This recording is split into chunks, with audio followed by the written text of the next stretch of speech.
तो उससे बहुत ही अच्छी बात सचिव ने बताई कि शॉर्टकट नहीं है सक्सेस का कोई।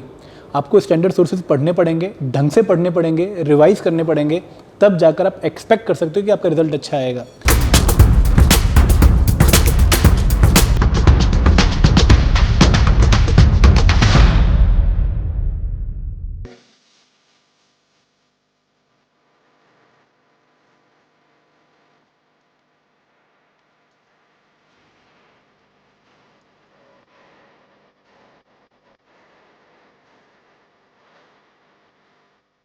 Congratulations. Thank you so much sir. Guys,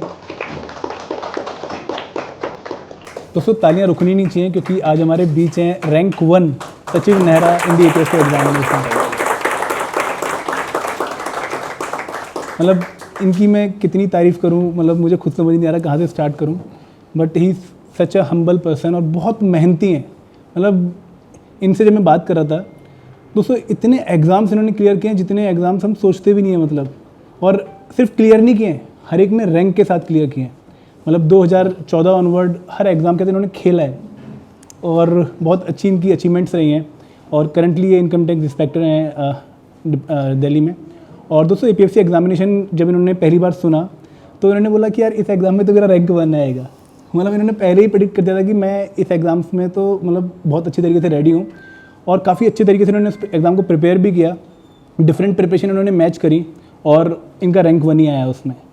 मतलब ये बहुत ही डिजर्विंग कैंडिडेट थे और इनकी मेहनत की बदौलत इन्होंने फाइनली वो जो अपना टारगेट था वो अचीव भी किया। तो can we have one more big round of applause for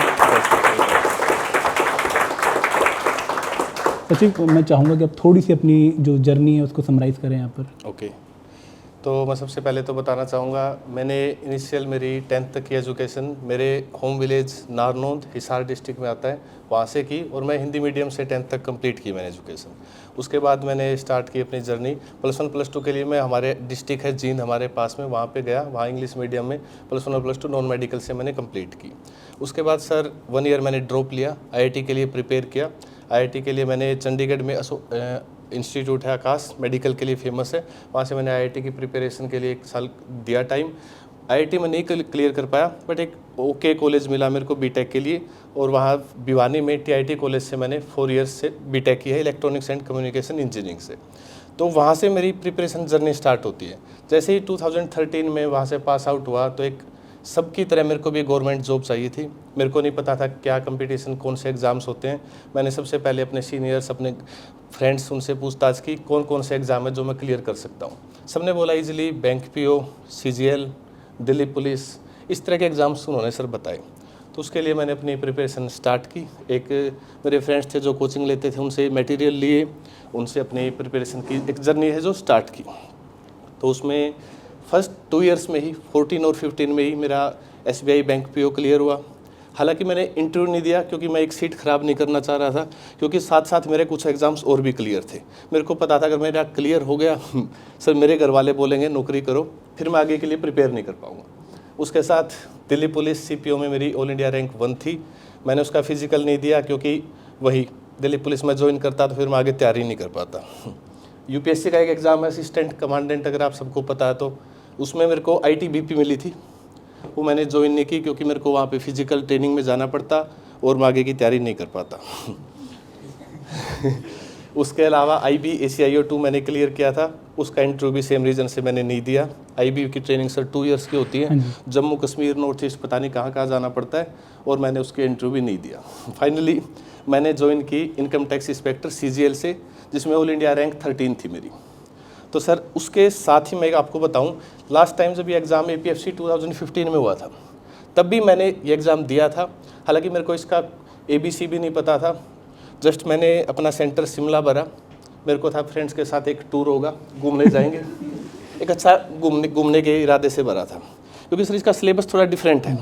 उस टाइम लेबर लॉज, अकाउंटेंसी, इन सब का कोई मटेरियल नहीं था हमारे पास, ना ही कोई गाइडेंस थी। तो मेरे को लगा था ये एग्ज़ाम क्लियर तो होना ही नहीं है, अपना ही घूम के आते हैं। सर मैं गया और मैं 2 मार्क्स से एग्ज़ाम से रह गया था सर।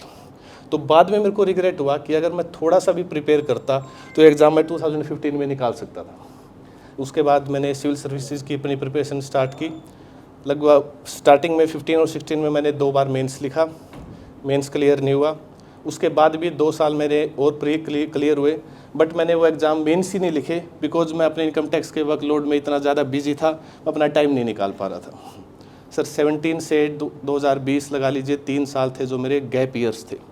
वहाँ मैं किसी भी एग्ज़ाम के लिए प्रिपेयर नहीं कर रहा था, अपना इनकम टैक्स की जॉब कर रहा था और साथ में मेरे को एक बुक रीडिंग की हॉबी है मेरी। तो करीब उस 3 सालों में सर मैंने 600 के अराउंड बुक्स पढ़ी, क्योंकि मेरे को बस पढ़ने में मज़ा आता था, तो मैं बुक्स पढ़ता रहता था, साइकोलॉजी, फिलोसफी, स्पिरिचुअलिटी, एनीथिंग। उसके बाद 2020 में मेरी वाइफ की डेथ हुई, 21 में मेरे फादर की डेथ हुई और 22 में मेरी सिस्टर की डेथ हो गई कोरोना वेव्स में। तो वो एक पीरियड ऐसा था मेरे पास, उसने थोड़ा डिफ़िकल्ट पीरियड आया, तो मैंने सोचा कि अपनी जर्नी एक पढ़ाई मेरे लिए एक वो सहारा था जिसके थ्रू मैं चीज़ों को भी फेस कर सकूँ। एक मेरे को इतने साल इनकम टैक्स में काम करते हो गए थे, तो मेरे को लगा कि आई कैन रिस्पॉन्सिबिलिटी में थोड़ी और लूँ, थोड़ी ऑटोनॉमी ज़्यादा मिले, डिसीजन मेकिंग पावर ज़्यादा हो, मैं सोसाइटी को और ज़्यादा सर्व कर सकूँ। तो इसलिए मैंने दोबारा से स्टार्ट करी अपनी जर्नी 2021 में। पहला फोकस था सर मेरा एचसीएस में मैंने प्री किया, मेंस किया, इंटरव्यू तक गया मैं, फाइनलिस्ट में सिलेक्शन नहीं हो पाया, बट साथ ही 23 में सर एग्ज़ाम आ गया एपीएफसी का। जैसे आपने बताया, मैंने आपको बताया था, इसका सिलेबस देखते ही मेरे को पता था इसमें रैंक 1 आएगी। वाई? क्योंकि सीजीएल ऑलरेडी इंडिया टॉपर था, मैं हर एग्ज़ाम में सीजीएल, सीपीओ मेरे को पता था, मैथ, इंग्लिश, वोकेबलरी, रीजनिंग, ये मेरा ऑलरेडी कवर्ड है। आईएएस की प्री की तैयारी कर रहे थे, तो सर 4 बार मैंने आईएएस का प्री दिया, चारों बार क्लियर हुआ है। एचसीएस हो, उत्तराखंड पीसीएस हो, मेरा उत्तराखंड का रिजल्ट अवेटेड है, अभी फाइनल दिया हुआ है। तो मैं जो भी एग्ज़ाम देता था, ऑब्जेक्टिव एग्जामिनेशन एपीएफसी 15 के अलावा मेरा कभी कोई मिस नहीं हुआ। तो मेरे को पता था जीएस पोर्शन कवर्ड है, और जो ये पोर्शन था ये एडुटैप ने मेरी हेल्प की। ये मटेरियल इनके पास पता नहीं कहाँ से इतना अच्छा मटेरियल बनाया इन्होंने। बहुत अच्छी पीडीएफ्स और क्विज थे सर, वहाँ से मटेरियल तैयार किया। 3-4 महीने बहुत ज़ोरों से, शिद्दत से तैयारी की और रिजल्ट आपके सामने। बहुत बढ़िया।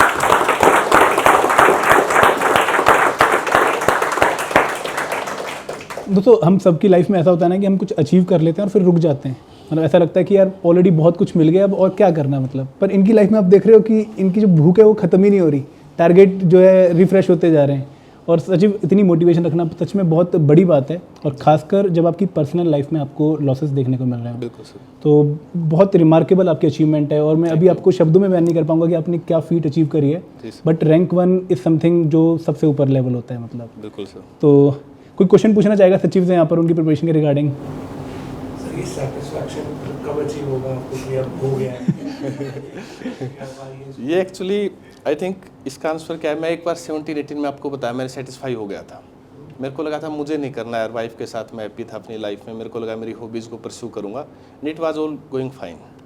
तो हो सकता है मेरी वाइफ की डेथ ने मेरे को थोड़ा सा मोटिवेट किया कि अब कुछ और करना है यार। उस साथ होती क्या पता तब भी मेरे अंदर 2-3 ईयर्स के बाद ये आ जाता, क्योंकि मेरे को लगता है मेरे फ्रेंड्स सर बहुत मोटिवेट करते थे। वो बोलते थे कि you can clear UPSC, you should do it. और कभी भी मैंने मेंस की तरफ फोकस ही नहीं किया, आप थोड़ा सा फोकस करो, कर सकते हो। तो उन्होंने मेरे को बहुत मोटिवेट किया। शायद ये चीज़ अपने आप आ जाती, शायद उस एक इंसिडेंट ने मेरे को पुश कर दिया, बट आई थिंक इसका कोई एक आंसर नहीं है। किसी को कहीं पे सेटिस्फेक्शन आ जाती, किसी को नहीं आती, और जो भी आए आई थिंक इट्स ओके। मेरा भी एक क्वेश्चन है, जब आप income tax inspector as a income tax inspector Yes, काम sir. कर रहे थे, तो क्या वहाँ पे ऑफिसर्स को जब आप देखते थे, मतलब जो आईआरएस ऑफिसर्स होते Yes, sir. हैं, उनके पास बहुत पावर्स होती है ना, बिल्कुल सर। तो क्या उनको देख के भी ऐसा लगता था कि यार मतलब ये किस लेवल पे हैं, हम कहाँ हैं? तो उनको देख के भी कभी मोटिवेशन हुआ कि नहीं मुझे भी एक ऑफिसर लेवल पे पहुँचना है? बिल्कुल सर। मैं जब असेसमेंट में काम किया, मैं आईआरएस असिस्टेंट कमिश्नर के साथ काम करता था, तो दोनों चीज़ें सर, कभी कभी लगता था यार ये जो कर रहे हैं हम भी कर सकते हैं। आराम से केबिन मिला हुआ, अच्छे से बैठ के, हमें फील्ड में जाना पड़ रहा, बहुत फ्रस्ट्रेशन भी होती थी। रात को हम 12 बजे तक रुक रहे हो, अपना ड्यूटी करके चले गए। तो कई बार फील होता था, मतलब जेलसी फैक्टर भी था और मोटिवेशन भी था कि उनको देख के कि yes I also want to do this. तो दोनों चीज़ें थी सर, उनसे देख के मतलब इंस्पिरेशन भी मिलती थी, और कह लीजिए कि वो एक फैक्टर भी था कि हाँ मेरे को भी यही करना है, तो वो मिलता था बिल्कुल डेफिनेटली। और भी कोई क्वेश्चन अगर पूछना है? आपका डिटर्मिनेशन का क्या रीज़न है? मतलब काफ़ी स्टार्टिंग से डिटरमाइंड रहते हो और कंसिस्टेंट भी है। हाँ सर, इसका मैं बताऊँ, मेरे को पढ़ने का वैसे ही शौक इतना है, रियल में बताऊँ। अगर आप जैसे अभी मैं फ्री हूँ, लास्ट इंटरव्यू सर इसका मतलब भी आया था, जुलाई के बाद से पिछले 1 साल से मैंने कोई प्रिपरेशन नहीं की। अराउंड 50 बुक्स मैं पढ़ चुका हूँ, मतलब वो मेरा टाइम पास है। मेरे को जैसे मैंने बताया सर को, मैंने प्रिपरेशन जर्नी भी क्यों स्टार्ट की थी, मैं सीजीएल की प्रिपरेशन कर रहा था, मेरे को एक जॉब चाहिए थी, बट मेरे फ्रेंड्स यूपीएससी की तैयारी कर रहे थे, तो मैं उनकी बुक्स टाइम पास के लिए पढ़ता था। मेरे को लक्ष्मीकांत दे दो, हिस्ट्री के एनसीईआरटी दे दो, मेरे को ज्योग्राफी के एनसीईआरटी दे दो। मेरे को इस प्रोसेस से ही प्यार हो गया। क्यों? मेरे सारे फ्रेंड्स जो हमारा ग्रुप है already sir IAS qualified, HCS qualified, CGL, everybody is मतलब मेरे से कुछ ऊपर कुछ नीचे बराबर अच्छे क्वालिफाइड है, और सब मोटिवेट भी करते, और हमारे ग्रुप में एक माहौल ये था। तो मेरे हिसाब से सर सबसे इंपॉर्टेंट चीज़ आप अपना फ्रेंड सर्कल ऐसा हो जो आपको मोटिवेट करे, इंस्पायर करे, और जब वो होता है और आप इस प्रोसेस से प्यार हो जाता है तो फिर ये एक मुश्किल नहीं लगता। ये मेरे लिए कभी भी बर्डन नहीं था। मैं खाली टाइम में भी ऐसे ही उठा के बुक्स पढ़ता रहता था। तो उस आई थिंक इस प्रोसेस से प्यार होना पड़ेगा। और डिस्ट्रैक्शंस मेरी लाइफ में सर मेरे को प्रोडक्टिविटी का एक कह लीजिए कीड़ा है। रियल में आप यकीन नहीं करोगे, मतलब पूरे दिन में मैं 12-14 घंटे भी पढ़ लेता था, तो भी रात को मेरे को होता था आज कम पढ़ा, मतलब कि और करना था। मैं साथ साथ अपना हेल्थ का भी ध्यान रखता था, जिम भी करता था, मैं मेडिटेशन भी करता हूँ, मैं मतलब इतने सारे हॉबीज़ है, और मेरे को होता था सब कुछ करके भी आज कुछ कम किया। तो आई थिंक वो एक भूख बहुत ज़्यादा थी, और सेटिस्फाइड में जल्दी नहीं होता था कि और करना। तो उस चीज़ ने मेरे को इस डायरेक्शन में पुश करता रहा। ग्रेट।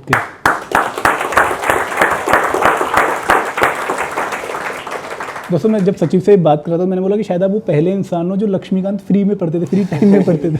मतलब वो बुक कोई एग्जाम के लिए पढ़ने में 10 बार सोचे कि यार ये बुक पढ़नी है, और ये मतलब सिर्फ टाइम पास के लिए या फिर शौक के तौर पे पढ़ रहे थे। प्लीज़। बेस्ट बुक आप रिकमेंड करें जो सबको पढ़नी चाहिए? अच्छा, वैसे वो इस सिलेबस से अलग 2-3 बुक्स हैं। एक द पावर ऑफ नाउ है, वो बुक थोड़ी सी स्पिरिचुअल है, थोड़ी सी, बट वो बेसिकली बोलती है कि पास्ट में नहीं रहना, बेसिकली हम रिग्रेट्स ना करें, जो हो गया हो गया, अब उसको भूल जाओ। मैं बेस्ट अटैम्प्ट करता, मैं ये कर लेता, मैं +2 में इतने मार्क्स ले जाता।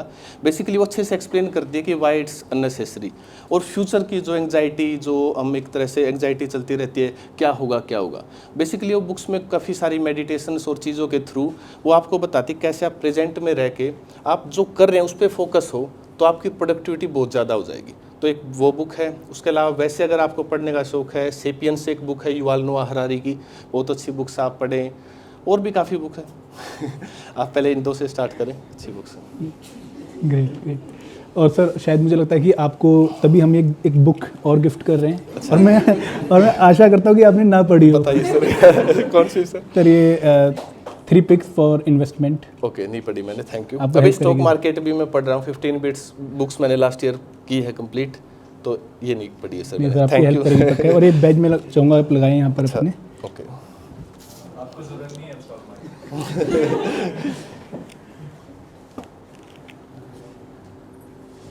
और एक छोटा सा गिफ्ट एडिटर की तरफ से। Thank you so much.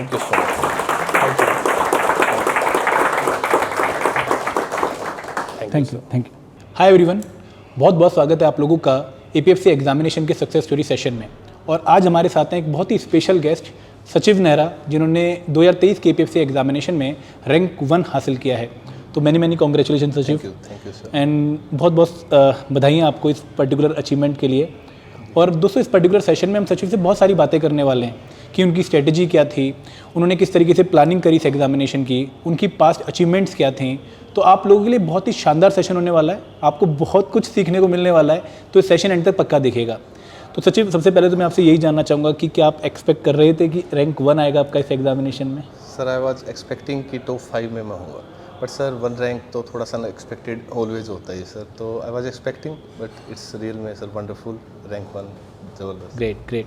And सचिव, मैं आपके बारे में थोड़ा सा बताना चाहूँगा हमारे दर्शकों को कि सचिव जो है उन्होंने बीटेक करी है in electrical and communication engineering in 2009 to 13। उसके बाद इन्होंने डिफरेंट गवर्नमेंट एग्जामिनेशन की प्रिपरेशन करी, एसएससी सीजीएल एग्जामिनेशन क्वालिफाई करके इंस्पेक्टर बने इनकम टैक्स डिपार्टमेंट में। और दोस्तों, उसके बाद इन्होंने बहुत सारे एग्ज़ाम्स और भी बहुत सारे एग्ज़ाम्स क्वालिफाई किए। और मतलब इनकी जो प्रिपरेशन जर्नी तो कभी रुकी नहीं। मतलब भले ही एग्ज़ाम देना चाह रहे हैं या नहीं देना चाह रहे हैं, उस पर डिपेंड नहीं किया कि इन्होंने पढ़ाई करनी है नहीं करनी है। इन्होंने हमेशा अपनी पढ़ाई कंटिन्यू रखी, और वो खास बात थी। जनरली हम जो कर्म करते हैं वो किसी फल की इच्छा से करते हैं, लेकिन यहाँ पर कोई फल की इच्छा नहीं थी, यहाँ पर था सिर्फ कर्म करना। तो ये फिलॉसफी हमारे माइंड में आई कहाँ से कि हमें सिर्फ पढ़ना है, इंटरेस्ट अपना जो है मेंटेन रखना है, रिजल्ट तो देखा जाएगा। सर एक तो मैं कहूँगा कि मेरा इंटरेस्ट रीडिंग में काफ़ी इनिशियली डेवलप हो गया था कॉलेज टाइम से। सर मेरे एक टीचर थे इंग्लिश के, उन्होंने एक बार बोला था बुक रिव्यू लेके आना, उनकी इंग्लिश क्लास होती थी सर। तो वहाँ मैंने फर्स्ट नॉवल उठाई थी सर मेरी द एल्केमिस्ट, उसका बुक रिव्यू किया था। लेकिन सर वहाँ से इतना मज़ा आया मेरे को बुक्स पढ़ के कि वहाँ से एक जर्नी स्टार्ट हो गई। तो सर मैं एग्ज़ाम के अलावा वो बुक्स भी पढ़ता था, और एग्ज़ाम के लिए भी सर मेरे अंदर हमेशा एक कह लीजिए भूख थी, एक थर्स्ट थी फॉर नॉलेज। तो उसको मैं अपनी थर्स्ट को कह लीजिए कि पता करने के लिए कि नॉलेज और ये गेन करने के लिए मैं बुक्स पढ़ता गया सर, सिलेबस की भी और outside the syllabus also sir. Great great. Sir ji generally जो हम मतलब फैमिली में लड़के होते हैं, हमारे साथ ना एक रिस्पॉन्सिबिलिटी थोप दी जाती है कि जल्दी से ग्रेजुएशन कर ले और फिर जॉब लग जा। बिल्कुल सर। तो आपने भी 2009 से 13 में अपनी बीटेक कंप्लीट करी और उसके बाद प्लेसमेंट आपकी नहीं हुई, तो वो एक रफ फेज रहा होगा लाइफ का। बिल्कुल सर। 2013 में जून जुलाई में सर मेरा ग्रेजुएशन कंप्लीट हुई। तो उसके बाद 2-3 मंथ सर मैं प्राइवेट जॉब के लिए मैंने नोएडा गुड़गांव में कई जगह गया सर, कई कंपनीज़ के वहाँ पर रिज्यूमे लेके गए, बट सर कोई प्लेसमेंट नहीं हुई। तो लेकिन सर मेरा एक फ्रेंड था जो मेरा बेस्ट फ्रेंड, वो यूपीएससी के लिए प्रिपेयर कर रहा था, मेरा रूममेट था सर कॉलेज में। तो जब वो प्रिपेयर कर रहा था तो उसने ही मेरे को बोला कि I have seen your math reasoning and English skills, तू आराम से सीजीएल कर सकता है, यहाँ आ जा और तैयारी कर ले। तो सर उसने मेरे को मोटिवेट किया। और जो आप बोल रहे हैं कि सर बिल्कुल वो टफ फेज था, घर वाले चाह रहे थे कि जल्दी से एक नौकरी ले, चाहे वो 20,000 25,000 की नौकरी मिले और स्टार्ट हो। तो सर बट मैंने उनको समझाया कि आई कैन डू दिस, तो फिर सर उन्होंने सपोर्ट किया। Great great. सर जी मैं एक और बात आपसे बोलना चाहूँगा कि जनरली ग्रेजुएशन में ना हमारी एनर्जी बहुत हाई होती है, मतलब ऐसा लगता है कि कुछ भी कर सकते हैं, दुनिया जीत सकते हैं। तो जनरली लोग सजेस्ट करते हैं कि यार तू इंटेलिजेंट है, तू यूपीएससी की तरफ जा, या तू इंटेलिजेंट है, तू ये एग्ज़ाम कर ले। लेकिन आपने एक ऐसा एग्ज़ाम चूज़ किया जो आप निकाल सकते थे। जी सर। तो ये जो डिसीज़न है कि क्या मेरे अकॉर्डिंग सही है या किसको मैं अचीव कर सकता हूँ, ये डिसीज़न कहाँ से मतलब आपने सोच के डिसीजन जो है सर लिया? उस टाइम डिसीजन सर ये प्रैक्टिकल भी था और कह लीजिए कॉन्फिडेंस की कमी भी थी सर। जब स्टार्ट की जर्नी मेरे फ्रेंड्स थे आई थिंक सेम लेवल पे थे, बट उनका एक विज़न था कि वो यूपीएससी की प्रिपरेशन करें, क्योंकि उनकी फैमिली में उनके सर्कल में कोई एक पर्सन था जो HCS क्लियर्ड है, IAS क्लियर्ड है। तो दे हैड कि एक फिगर है जिसको देख के उनको अभी मन था सर। मेरी फैमिली में ऐसा कोई नहीं था सर, तो मेरे को एक सिक्योरिटी के लिए, एक मतलब इनकम सिक्योरिटी के लिए मेरे को एक एग्ज़ाम की प्रिपरेशन करनी थी। तो मेरा विज़न सिर्फ सिंपली ये था सर कि एक जॉब मिले और मैं फाइनेंशियल सिक्योरिटी अटेन कर पाऊँ सर। Great great. और जब ये फाइनेंशियल सिक्योरिटी मिली फिर आपने बहुत सारे और एग्ज़ाम दिए? जी सर, जैसे कि मैंने बताया 13 में मैंने स्टार्ट की एग्जामिनेशन प्रिपरेशन, और इस अराउंड मैंने जितने भी एग्ज़ाम आते थे सर मैं सभी भर देता था। SBI PO, AIB ACIO 2, assistant commandant UPSC, CGL, Delhi police का सर CPO एग्जामिनेशन होता है। तो मैंने सभी एग्ज़ाम्स को फिल किया और सभी एग्ज़ाम्स क्लियर किए सर। ग्रेट। सचिव यहाँ पे मेरा एक सवाल है आपसे कि जनरली हमें सलाह दी जाती है महाभारत का किस्सा सुना के कि भाई अर्जुन की तरह एक ही आँख पर जो है चिड़िया की आँख पर ही निशाना रखो, अगर इधर उधर भागोगे तो कुछ भी नहीं हाथ लगेगा। जी सर। लेकिन आपने प्रिपरेशन करी और आपने बहुत सारे एग्जाम निकाले। जी सर। क्या इसके पीछे ये राज था कि आपने एक बार बेस प्रिपरेशन बहुत तगड़ी कर ली थी? बिल्कुल सर, क्योंकि जब मैंने इनिशियली प्रिपरेशन स्टार्ट की सर, उस टाइम मेरा फोकस एग्ज़ाम ये नहीं था कि यही एग्ज़ाम करना है। मैंने अपना बेसिक पता किया सर, सभी के सिलेबस में आई थिंक इंग्लिश मैथमेटिक्स तो आता ही है सर, रीजनिंग। तो मैंने सोचा कि अपने बेस को स्ट्रॉन्ग करता हूँ। मैंने उसके लिए सर राकेश यादव सर के नोट्स थे, जैसे इंग्लिश के लिए सर नीतू मैम की ग्रामर की बुक थी, वो कैब इंप्रूव करने के लिए सर वर्ड पावर में ADG था। मेरे को मेरे फ्रेंड ने सजेस्ट किया न्यूज़पेपर, तो मैंने सर कंटिन्यूसली इन बुक्स से प्रैक्टिस की, न्यूज़पेपर रेगुलरली पढ़ा, और सर 2 साल के अंदर ऐसी प्रिपरेशन होगी फिर कोई भी एग्ज़ाम दो वो क्लियर हो जाता था सर। राइट। सचिव यहाँ पर एक और मैं आपसे सवाल पूछूंगा कि आजकल ना ज़माना ऐसा हो गया कि सब हर कोई शॉर्टकट की तरफ भागता है कि यार कोई 10 पेजों की बुक बता दो जिसको पढ़ के पेपर निकल जाए। लेकिन आपने बोला कि मैंने स्टैंडर्ड सोर्सेज फॉलो किए। जैसे नॉर्मल न्यूज़ की बुक शायद ही आजकल कोई बच्चा पढ़ता होगा, क्योंकि उसको वो देखते ही उसका मतलब टेम्पो डाउन हो जाता है कि यार ये बुक पढ़नी है। बट आपने स्टैंडर्ड सोर्सेज फॉलो किए, आपने अखबार लगातार पढ़ा।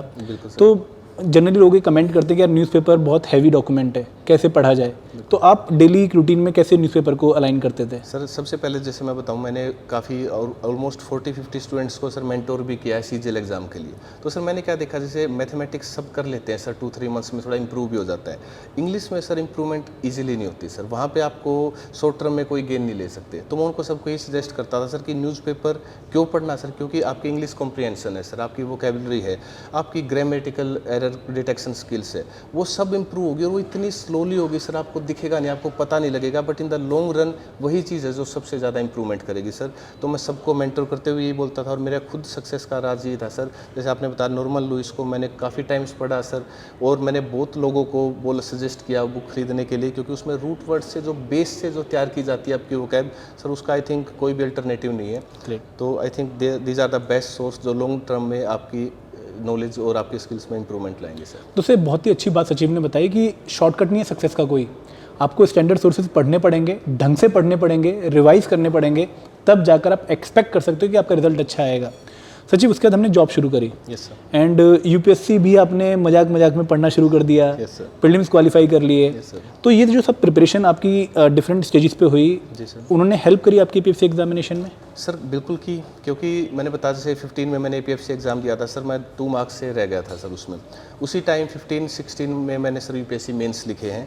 तो UPSC मेंस का आपको पता है सर, मेंस के टाइम भी आप बहुत चीज़ों को डीपली पढ़ते हैं सर, हिस्ट्री, पॉलिटी, इकोनॉमी, जो इसके GS का पार्ट है सर APFC सिलेबस का। तो हमने मेंस के लिए भी UPSC के लिए सर जो एक नेक्स्ट लेवल की प्रिपरेशन की, कहीं ना कहीं सर वो APFC में डेफिनेटली हेल्प की है उसने, और 1/3 जो पोर्शन है GS का कह सकते हैं APFC का, उसको कवर करने में हेल्प की सर। राइट सचिव, जनरली लोगों को ना ऐसा लगता है कि APFC एग्जामिनेशन UPSC वालों के लिए बहुत ईजी है, तो आपकी क्या राय है इस बारे में? सर मैं बोलूँगा सर, मैं इसका अगर सिलेबस देखेंगे, इसका पैटर्न देखेंगे, exam pattern sir, 1/3 of questions आते हैं मैथ, इंग्लिश, रीजनिंग से। तो वो बोल सकते हैं कि CGL वालों के लिए सर एक एडवांटेज है। और ऐसे ही सर 1/3 क्वेश्चन अराउंड 40 आते हैं आपके इकोनॉमी, आपकी पॉलिटी, आपकी हिस्ट्री से सर। तो वो UPSC वालों की कह लीजिए एडवांटेज है वहाँ पे, जो UPSC GS के लिए प्रिपेयर करता है। बट 1/3 पोर्सन है सर वो एक बिल्कुल ही डिफरेंट है, बिल्कुल ही स्पेशल कुछ टॉपिक्स है, जैसे कि IR, labour laws, social security, accounting, computers. तो सर ना ही CGL वाले इतना प्रिपेयर करते, ना ही उसको UPSC। तो मेरे अकॉर्डिंग तो सर बोथ UPSC और CGL दोनों के लिए सर ये इक्वल चांसेस है। दोनों अगर एक्स्ट्रा पोर्शन कर ले और जो उनका मिसिंग पार्ट है वो कर ले, तो दोनों के लिए गोल्डन अपॉर्चुनिटी। Great great. सचिव मैं एक और बात पूछूंगा कि आपने 2015 में एग्जामिनेशन दिया APFC का, 2 मार्क्स से रुका होगा, फिर आपको लगा कि अगली बार कब आएगा यार, ये तो निकालना ही निकालना है। बिल्कुल सर। लेकिन एग्जाम आया 8 साल बाद। जी सर। तो जो एग्जाम रेगुलर एग्जाम नहीं होते, यहाँ पर हमें कैसे अपनी मोटिवेशन हाई रखनी होती है कि यार जब भी आएगा क्रैक करेंगे? सर एक तो मैं ये कहूँगा कि अल्टरनेटिव आपके जो भी एग्जाम्स है, जो उसके कंपेरेबल पोस्ट है, उनके लिए प्रिपेयर करते रहिए। एक बेस, जो मैंने कहा सर, बेस अगर रेडी है तो उसके बाद डिपेंड नहीं करता एग्जाम कौन सा। जैसे UPSC के लिए प्रिपेयर किया तो UPSC नहीं हुआ तो सर मैंने HCS भी ट्राई किया है, UKPCS का भी इंटरव्यू दिया हुआ सर, उसका रिजल्ट अवेटेड है। तो जो भी कंपेरेबल पोस्ट है उनके लिए भी करते रहिए, और आप वेट कीजिए सर, आ जाए ऐसी पोस्ट तो गोल्डन, आपका गुड लक। बहुत बढ़िया। और जनरली देखो, जब मैं 2023 की APFC की बात करता हूँ ना, तो काफ़ी लोगों ने हमें गालियाँ भी दी।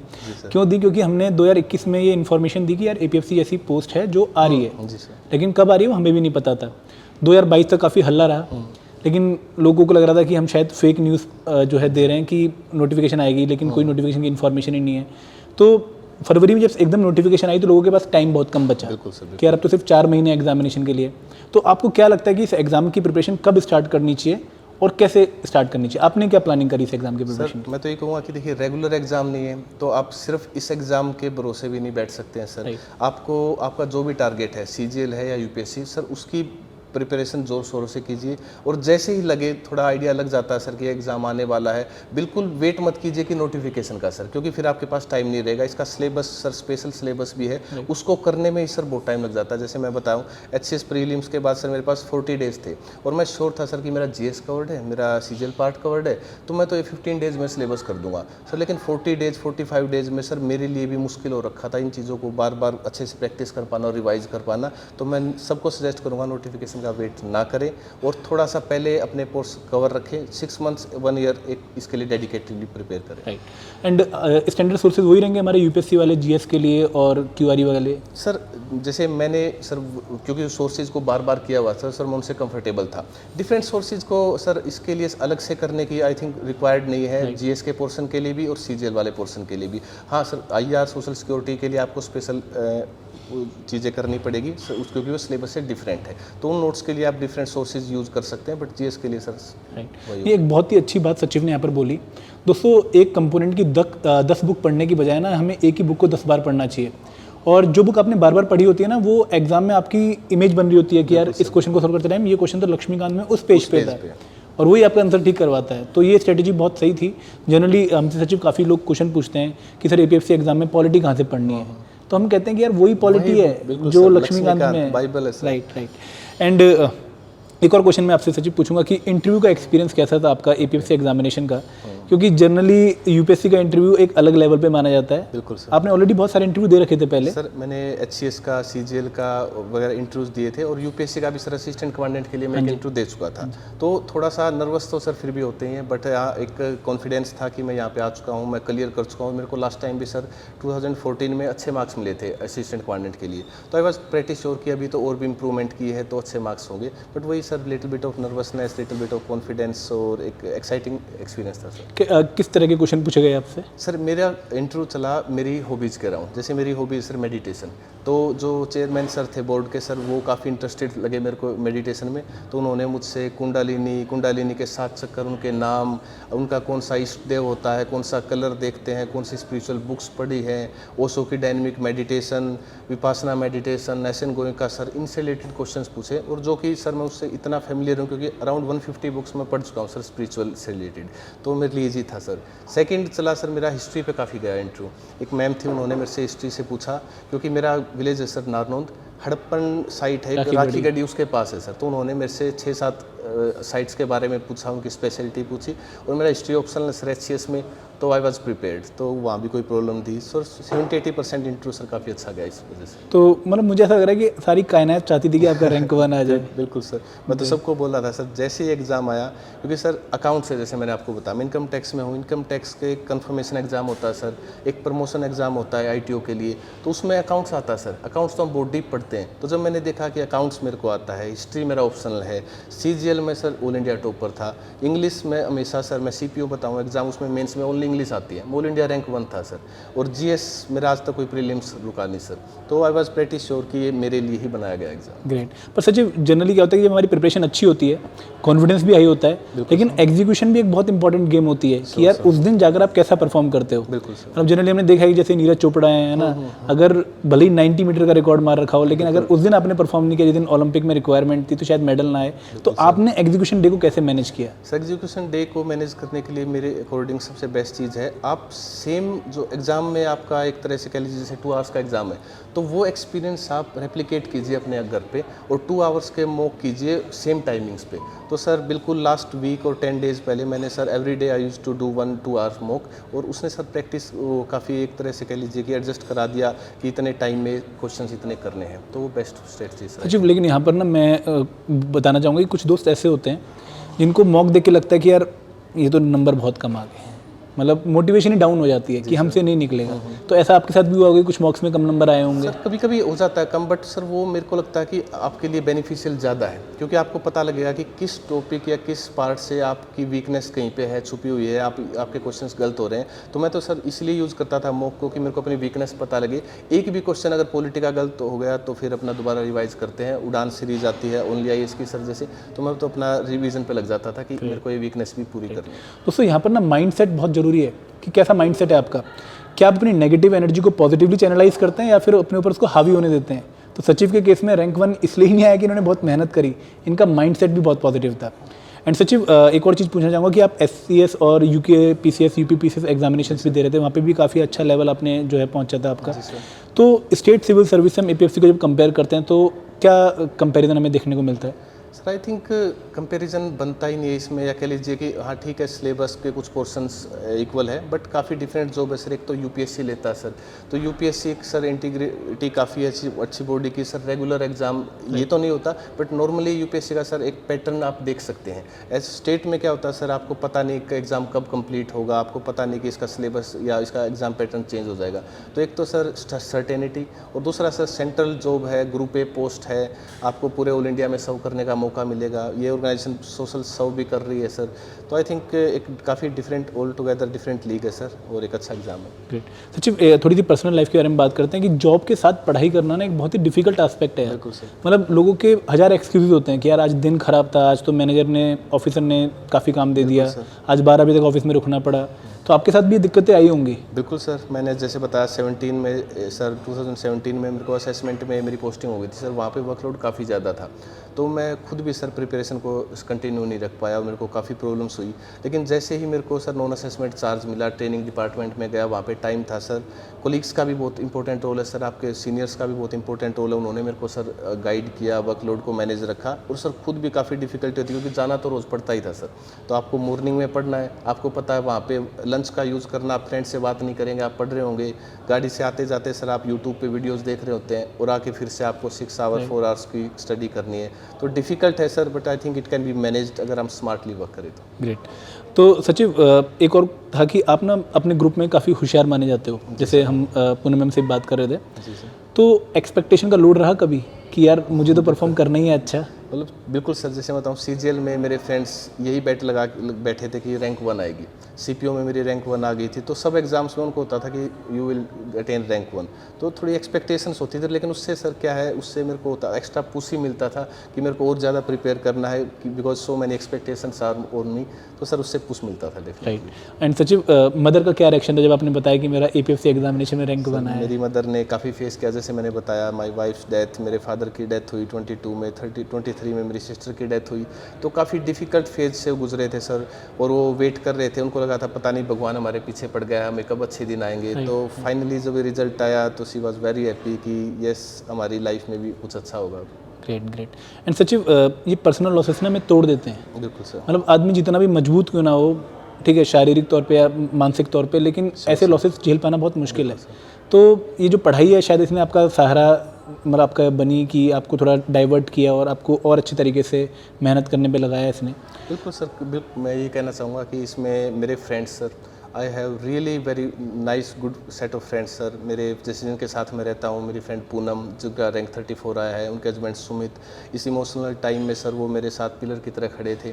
और मेरे फ्रेंड्स सर जिन्होंने मेरे घर की जिम्मेदारियों को भी सर संभाला है, मेरे friends use to look after my father और सारी चीज़ें सर।